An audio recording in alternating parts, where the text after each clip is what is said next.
Bienvenidos a Narratopia, aquí no solo contamos historias, las traemos a la vida. Hoy hablaremos de un personaje que dejó una huella imborrable en la historia del pico y la política en Colombia. Un hombre que vivió como un rockstar, pensó como un dictador y cayó por una traición.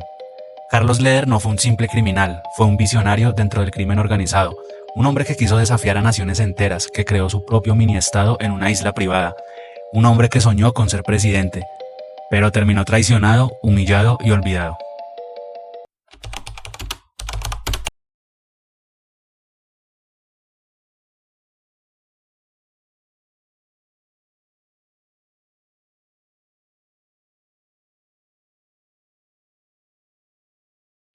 Leder no fue un simple amante, fue un revolucionario del crimen, un personaje que fusionó política, contrabando, ideologías extremas y megalomanía en un solo cóctel explosivo.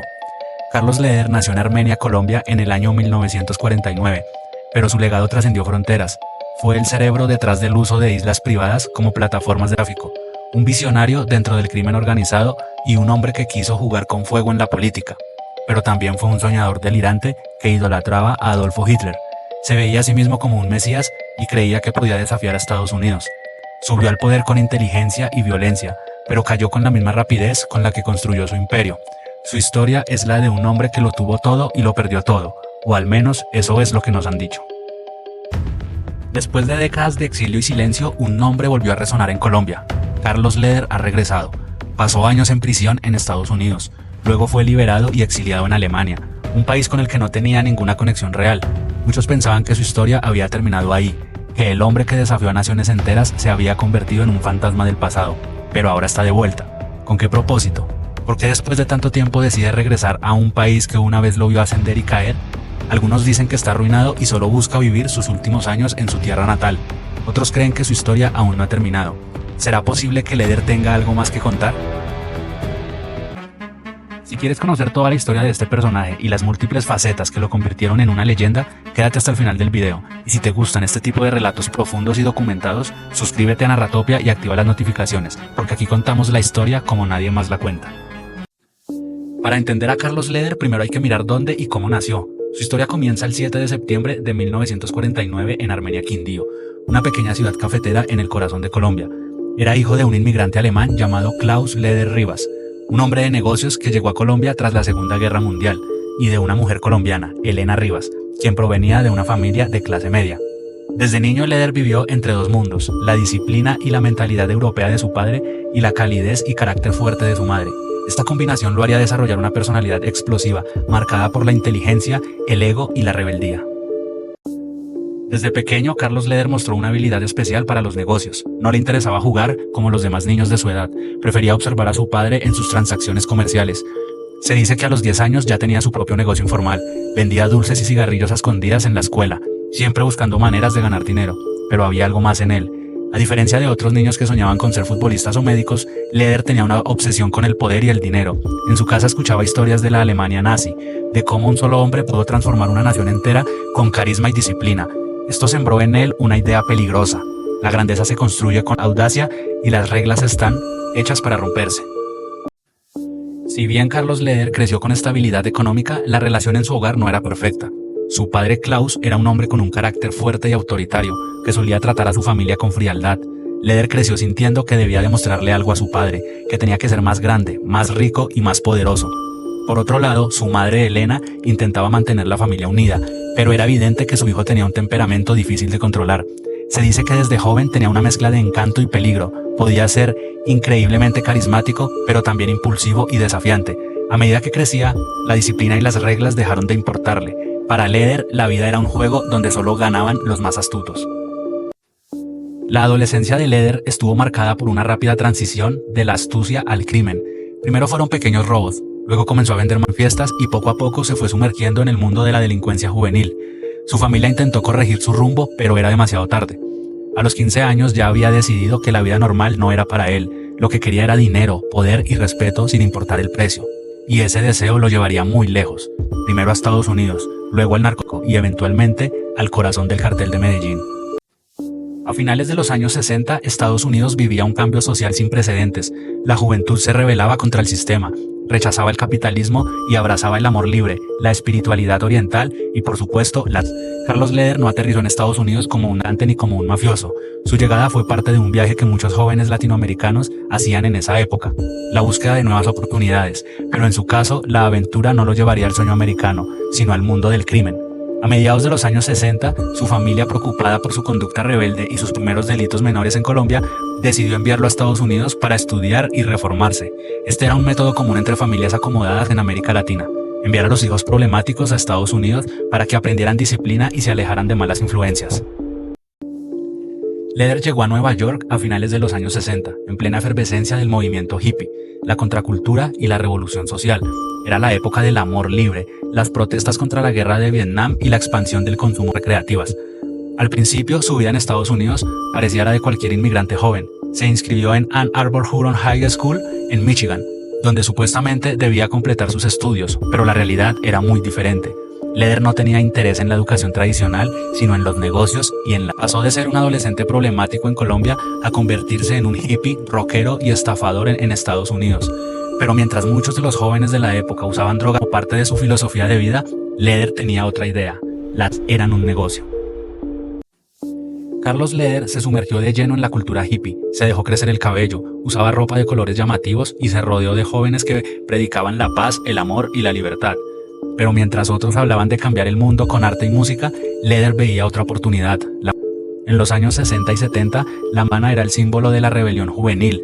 Había una enorme demanda y un mercado informal en expansión. La mayoría de los hippies simplemente la consumían, pero Leder tenía otra mentalidad. ¿Por qué solo fumarla si podía venderla? Fue así como empezó su primer negocio ilegal en Estados Unidos: el tráfico menor de marihuana. Primero vendía pequeñas cantidades a estudiantes y amigos hippies. Luego comenzó a mover mayores volúmenes gracias a contactos con distribuidores y finalmente encontró un nicho en el robo de autos y el contrabando de marihuana. Leder no solo vendía, también consumía, y su círculo de amigos estaba lleno de músicos, artistas y traficantes menores. El dinero lo fueron absorbiendo poco a poco, alejándolo del mundo hippie y acercándolo al crimen organizado. A finales de los años 60 y principios de los 70, Leder dejó de ser solo un hippie que vendía marihuana y se convirtió en un verdadero criminal. Comenzó a robar autos y falsificar documentos. Se especializó en fraudes con tarjetas de crédito. Estafaba a turistas y estudiantes con negocios falsos. Su mentalidad ya no era la de un simple vendedor callejero. Pensaba en grande, buscaba nuevas formas de hacer dinero rápido y sin límites. Seguía siendo su fuente principal de ingresos, pero ahora ya no era un hippie pacifista, sino un estafador despiadado. Y aunque su vida parecía ir bien, su ambición lo llevaría a cometer un error que lo cambiaría todo: ser arrestado. Su vida criminal lo llevó a la cárcel, pero este sería un giro crucial en su historia. En prisión no encontró un castigo, sino una universidad del crimen. En 1973, Carlos Leder fue arrestado por robo de autos y enviado a una prisión federal en Danbury, Connecticut. Pero lejos de ser un golpe fatal para su carrera, este fue su momento de iluminación. En prisión conoció a George John, un joven contrabandista que tenía contactos con los carteles de Sudamérica. Los dos se hicieron amigos y mientras Leder cumplía su condena, trazaron un plan que cambiaría la historia del tráfico. Hasta ese momento, el tráfico de drogas en Estados Unidos dependía principalmente de mulas humanas y envíos terrestres, pero Leder tenía otra visión. ¿Por qué no usar aviones y aeropuertos clandestinos para mover de manera más eficiente? Leder pasó horas en la biblioteca de la cárcel, estudiando aviación y rutas de contrabando. Tenía una obsesión con la logística del tráfico, y cuando salió de prisión en 1976, ya tenía un plan maestro. Carlos Leder no era un simple traficante, su mentalidad estaba a otro nivel. No era un pistolero ni un sicario, sino un estratega con una visión clara de lo que el narcótico podía llegar a ser. Para él el tráfico no era solo un negocio ilegal, era una industria que podía operar con eficiencia, logística y métodos empresariales modernos. Lo que lo hizo en los años 70 y 80 no solo lo convirtió en un multimillonario, sino en una de las figuras más influyentes y temidas del cartel de Medellín. Desde el principio su objetivo no fue simplemente enriquecerse vendiendo cocaína. Leder quería revolucionar la manera en que la transportaba, eliminando intermediarios y riesgos innecesarios. Para lograrlo, debía establecer alianzas poderosas y crear un sistema que le permitiera mover cantidades masivas de cocaína sin ser detectado por las autoridades. Fue en ese camino que encontró su lugar en el cartel de Medellín y diseñó una de las estrategias más innovadoras que jamás se habían visto en el mundo del narcotráfico. Antes de la llegada de Carlos Leder, el tráfico de Estados Unidos era un proceso desorganizado y poco eficiente. Se utilizaban mulas humanas que ingerían cápsulas barcos pesqueros que escondían cargamentos en compartimentos ocultos, e incluso rutas terrestres extremadamente largas y peligrosas. Todo este sistema representaba pérdidas constantes debido a las incautaciones, los robos y los constantes cambios en las estrategias de las autoridades. Leder comprendió que había una forma más rápida y efectiva de hacer llegar la mercancía a su destino. Con su conocimiento en aviación y su mentalidad empresarial, visualizó un modelo de tráfico aéreo que reduciría el tiempo, los costos y los riesgos del negocio. Fue entonces cuando se encontró con Pablo Escobar. Carlos Leder conoció a Pablo Escobar a mediados de la década de 1970, cuando ambos estaban incursionando en el tráfico. La conexión entre ellos no fue casual, sino el resultado de una convergencia de intereses. Cuando Leder regresó a Colombia tras salir de prisión en 1976, estaba decidido a poner en práctica todo lo que había aprendido. Fue en ese momento que buscó acercarse a las personas adecuadas en el mundo del narcotráfico. No pasó mucho tiempo antes de que se cruzara con Pablo Escobar, quien en ese entonces era un contrabandista de cigarrillos, electrodomésticos y cada vez más. El encuentro entre los dos no fue un simple golpe de suerte. Leder tenía conocimientos sobre aviación y logística aérea, lo que lo hacía un activo valioso. Por otro lado, Escobar ya estaba consolidando su estructura de distribución, pero necesitaba nuevas formas de mover la droga a Estados Unidos con menos riesgos. Fue esta combinación de habilidades lo que llevó a su asociación. Escobar quedó impresionado con la visión de Leder, quien le propuso usar avionetas para transportar la cocaína directamente a Norteamérica, eliminando intermediarios y aumentando las ganancias. Fue gracias a esta idea que el cartel de Medellín comenzó a utilizar rutas aéreas, con Norman Sky como un punto estratégico clave. Desde entonces, la relación entre ambos creció rápidamente. Aunque trabajaban juntos, sus personalidades eran muy diferentes. Escobar era un líder carismático y violento, mientras que Leder tenía una mentalidad más estratégica y empresarial. A pesar de sus diferencias, lograron hacer del cartel de Medellín la organización más poderosa del mundo. Ambos compartían una ambición desmedida y una visión clara sobre el futuro del negocio. Escobar tenía el control de la producción y distribución en Colombia, pero Leder tenía lo que le faltaba: la infraestructura aérea para expandir el cartel a niveles jamás imaginados. Juntos formaron el cartel de Medellín en una multinacional del crimen. El modelo de Leder permitió que la cocaína llegara más rápido, en mayores cantidades y con un margen de error mínimo. Los envíos ya no se medían en kilos sino en toneladas. El tráfico aéreo se convirtió en la columna vertebral del cartel de Medellín, y gracias a este método, los ingresos de la organización se dispararon a cifras astronómicas. Carlos Leder no se conformó con ser un simple intermediario del cartel de Medellín. Quería un territorio propio, un santuario donde pudiera operar sin restricciones. Su visión lo llevó a las Bahamas, específicamente a una isla llamada Norman Sky. En 1978, Leder comenzó a comprar propiedades en la isla. Primero adquirió pequeñas casas y terrenos, luego con métodos de intimidación y amenazas, forzó a los residentes a abandonar la isla, hasta que prácticamente todo el territorio estuvo bajo su control. Norman Sky se convirtió en su fortaleza privada, un lugar inaccesible para cualquiera que no estuviera involucrado en su organización.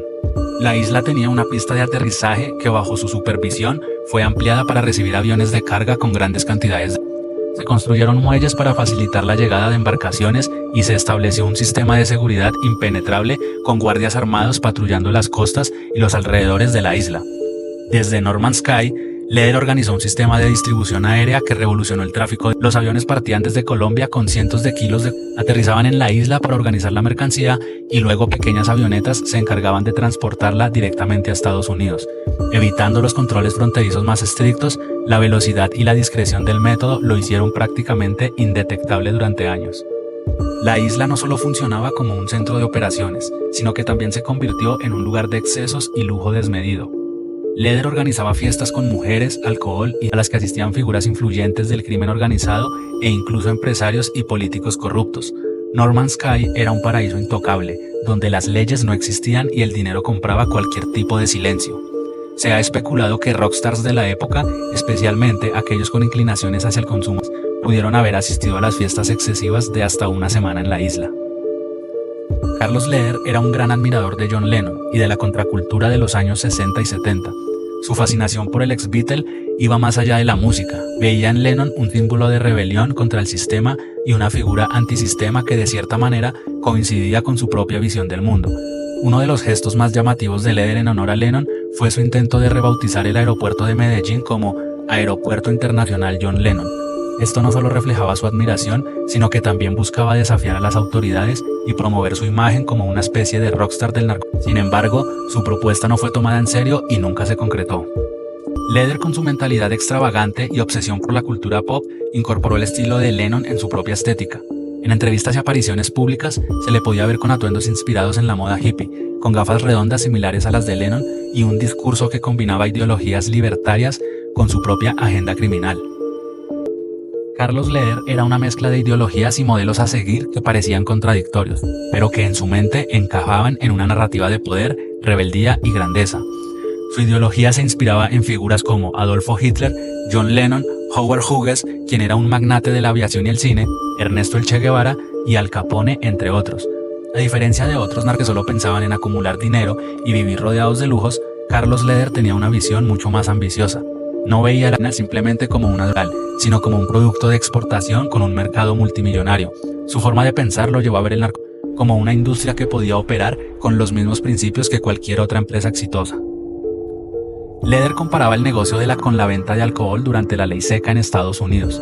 Estaba convencido de que la ilegalidad no era un problema moral, sino una cuestión burocrática que podía cambiar con la suficiente influencia política y económica.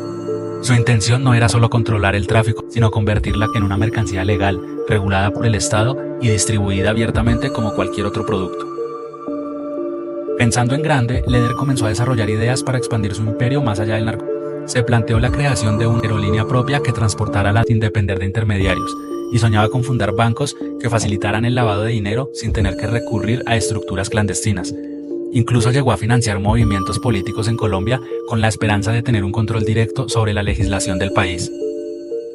Pero su ambición y arrogancia lo llevaron a cometer errores, se volvió demasiado visible y comenzó a desafiar abiertamente al gobierno de Estados Unidos. Mientras otros operaban en las sombras, Leder tenía un perfil mediático que atrajo la atención de las agencias de inteligencia. Su isla, que antes parecía impenetrable, se convirtió en el blanco principal de la DEA y otras agencias antidrogas. No Man's Sky pasó de ser un refugio seguro a una bomba de tiempo. Las presiones internacionales crecieron y su caída se volvió inevitable. La historia de Carlos Leder estaba a punto de tomar un giro radical. Su imperio comenzaba a desmoronarse y su destino cambiaría para siempre. Carlos Leder vivió como una estrella de rock, combinando el desenfreno de los músicos más extravagantes con el poder y la brutalidad de un capo del narco. Su obsesión con el dinero no tenía límites, y su estilo de vida reflejaba un nivel de excesos pocas veces visto, incluso dentro del mundo del crimen organizado. El amor de Leder por el lujo era desmedido. Viajaba en aviones privados, tenía una flota de autos de alta gama y vestía con una mezcla de estilo hippie y mafioso. Alternando entre camisas de seda y gafas al estilo de John Lennon, su excentricidad no tenía límites. Llegó a ordenar la construcción de una pista de aterrizaje en su isla con luces que simulaban una vía pública para engañar a los radares. Y en una ocasión, cuando se encontraba en Estados Unidos, pagó miles de dólares en efectivo solo para escuchar su canción favorita en repetidas ocasiones en una rocola. Su ego y su obsesión por la imagen lo llevaron a compararse con grandes figuras del cine y la historia. En varias ocasiones mencionó que su vida era digna de una película, y su forma de actuar tenía paralelismos con personajes como Tony Montana de Scarface. Al igual que Montana, Leder pasó de ser un criminal menor a controlar un imperio basado en el narco, construyendo un mundo de excesos en el que terminó consumido por su propia arrogancia.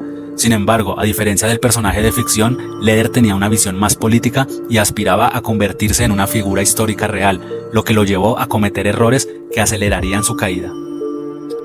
Carlos Leder no solo quería ser un narcopoderoso, soñaba con convertirse en una figura política influyente e incluso en el primer presidente del mundo del narco. Su ambición desbordada lo llevó a lanzar un discurso nacionalista en el que se presentaba como un líder revolucionario en contra de la extradición, posicionándose como un defensor de la soberanía colombiana frente a lo que él consideraba una intervención injusta de Estados Unidos. Para Leder, la extradición no era solo una amenaza para su negocio, sino un símbolo de la sumisión de Colombia ante una potencia extranjera. Su discurso político giraba en torno a la idea de que Colombia debía rechazar la extradición a toda costa, ya que enviaba a sus ciudadanos a morir en cárceles estadounidenses sin la posibilidad de ser juzgados en su propio país. Con un tono desafiante, alentaba a otros y sectores de la sociedad a resistir lo que él veía como una humillación nacional. Esta postura lo convirtió en una figura clave dentro del cartel de Medellín, ya que logró unir a los capos en una causa común: presionar al gobierno colombiano para eliminar la extradición. Sin embargo, su retórica política no se limitaba a la lucha contra la extradición. Leder tenía una visión de liderazgo que iba más allá del narco. Admiraba abiertamente a Adolfo Hitler, considerándolo un estratega brillante y un símbolo de poder absoluto. Su fascinación por el nazismo no solo se reflejaba en su discurso autoritario, sino también en sus aspiraciones de control total. En su mente no era solo un cante, sino un revolucionario con una misión histórica. Veía el gas como un medio para financiar su proyecto político, soñando con crear un movimiento que desafiara a los gobiernos establecidos. A diferencia de otros capos que preferían mantener un perfil bajo en la política, Leder intentó activamente influir en el panorama político colombiano. Se involucró en movimientos y campañas, financiando políticos y promoviendo su ideología de resistencia. Llegó a hablar de formar un partido político propio, aunque su falta de estrategia y su excesiva confianza lo llevaron a sobreestimar su capacidad para manejar el poder fuera del narcotráfico. Su activismo político lo puso en la mira de los gobiernos colombiano y estadounidense, acelerando su caída. Mientras otros narcos evitaban llamar la atención de las autoridades, Leder hacía todo lo contrario. Buscaba ser reconocido como un líder y político, un revolucionario del crimen que desafiaba al mundo. Esta obsesión por el poder y la grandeza terminó volviéndolo un objetivo prioritario para la DEA y las fuerzas de seguridad colombianas, sellando su destino mucho antes de lo que él mismo imaginaba. Carlos Leder fue un hombre que ascendió rápidamente en el mundo pero su caída fue igual de vertiginosa. Su obsesión por el poder, su ego desmedido y su protagonismo excesivo terminaron por aislarlo dentro del cartel de Medellín. Mientras otros capos como Pablo Escobar mantenían un equilibrio entre violencia y diplomacia, Leder se convirtió en una figura impredecible, más preocupada por la ideología y la notoriedad que por la estabilidad de sus negocios. Su insistencia en desafiar abiertamente a Estados Unidos con su discurso contra la extradición y su ambición política, además de fuertes escenarios de delirios de persecución, hicieron que se volviera un problema para sus propios socios. Con el tiempo, su relación con el cartel de Medellín se fue deteriorando. Mientras Escobar manejaba sus operaciones con una red de lealtades y beneficios, Leder comenzaba a ser visto como un riesgo innecesario. Sus delirios de grandeza, su idolatría por Hitler y su deseo de convertirse en un líder político lo hacían actuar de manera errática. Para muchos dentro del cartel, había dejado de ser un aliado estratégico y se había convertido en un estorbo. La traición no tardó en llegar. Bajo la presión de Estados Unidos, varios miembros del cartel vieron en la entrega de Leder una oportunidad para reducir la presión sobre ellos mismos. No fue capturado por un operativo minucioso, sino porque lo entregaron. En 1987, Leder fue localizado en una finca en Colombia, en un movimiento que reflejaba su verdadera fragilidad dentro del mundo criminal. El gobierno colombiano, en colaboración con la DEA, lo capturó sin que el cartel de Medellín moviera un solo dedo para ayudarlo. En cuestión de horas fue extraditado a Estados Unidos, el mismo destino que él había pasado años combatiendo con su discurso.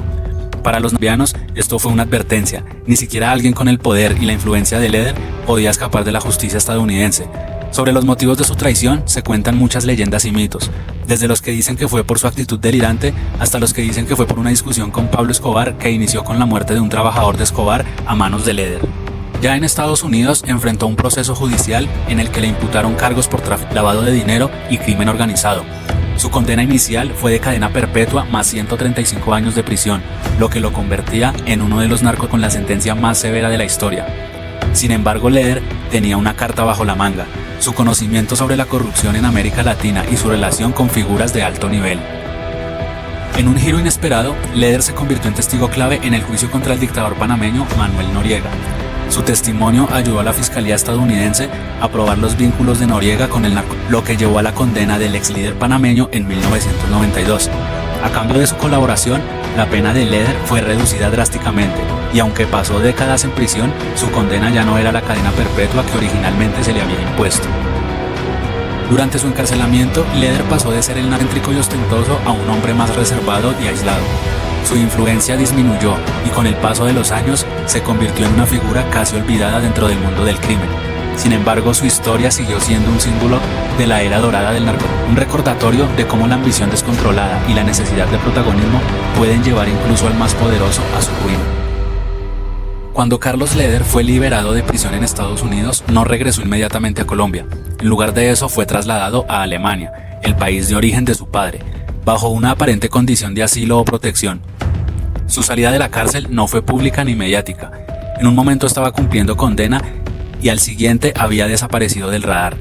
Su estancia en Alemania generó múltiples especulaciones, ya que no se conocían con exactitud las condiciones de su liberación ni si aún mantenía vínculos con el mundo criminal. En Alemania se dice que llevó una vida discreta, alejado de la ostentación que lo había caracterizado en sus años de gloria. A pesar de ser un hombre que amasó una fortuna inimaginable, el paso del tiempo y sus problemas legales le habían arrebatado la mayor parte de su riqueza. Existen rumores de que vivía de la ayuda de organizaciones gubernamentales o incluso de la buena voluntad de ciertos contactos que había cultivado en el pasado. También se habló de que intentó mantener algún tipo de inversión o negocio, pero nada comparado con el imperio de dinero y poder que manejó en la década de los 80. El regreso de Leder a Colombia fue un evento que sorprendió a muchos. ¿Por qué regresar después de décadas de exilio?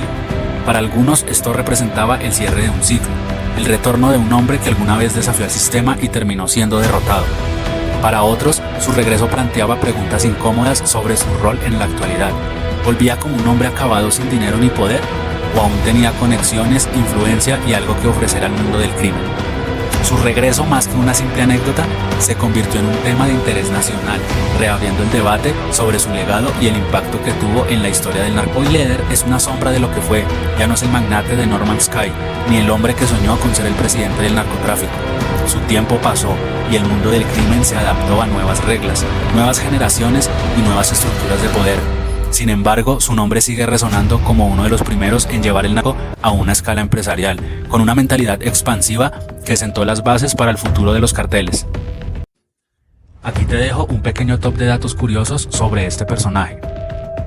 Tenía una obsesión con el cine y la televisión, le fascinaban las películas de gángsters y disfrutaba ver reportajes sobre sí mismo en los medios estadounidenses, sintiéndose como una estrella de Hollywood.